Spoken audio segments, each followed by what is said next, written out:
Okay, we're looking at assignment 2 in week 4, and up until this point, we have relied heavily on the theory, and we haven't done a lot of drawing from observation.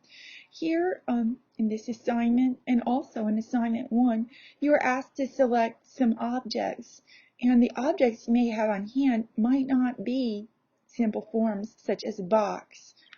Also, you may have an interest in doing something other than a plain box.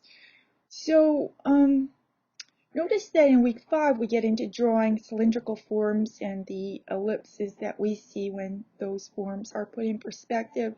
So some things, such as a round bowl or a small wine glass, a cordial glass, these things could be very hard to portray if you don't have other experience with drawing from observation. I want to talk about the way that plotting shadows will work. Now remember, you're going to be working with your light source and also with a shadow vanishing point that occurs at a distinct location on the horizon line. So you'll be drawing lines from the shadow VP on the horizon line to the bottoms of your subjects, to the bottom edges, and you'll be drawing lines also from your light source point above the horizon line, and those will intersect with the top edges of your form, and where the lines that emanate from your light source coincide with lines from your shadow VP on ground beyond the form itself, that's where you find the outer reaches of your shadow edge. So it seems to me here that Nicole's done okay, and Christopher may be struggling with forms that are a little unfamiliar.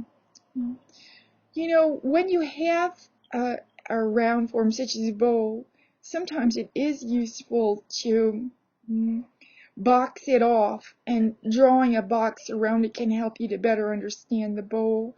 I think that this squarish bowl could be squared as well. But we've got a problem with the squarish bowl where it looks as though we're looking down into it, and that's not really the case with the cube that sits to the left. I wonder if the cube that sits to the left in Christopher's drawing was indented.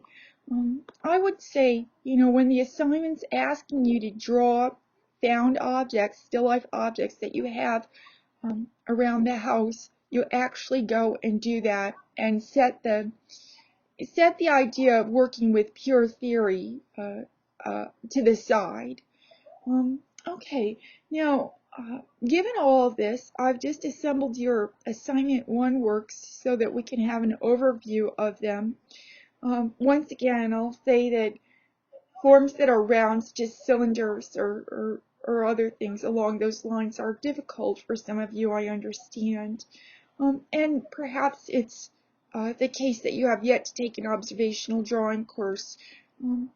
There's some simple things you can do to analyze the form if you hold your pencil up straight as a vertical line in front of you, out between your face and the subject you're portraying. It can help to gauge the shape of the edge of the form against the straight line of the pencil. You can hold it horizontally or vertically.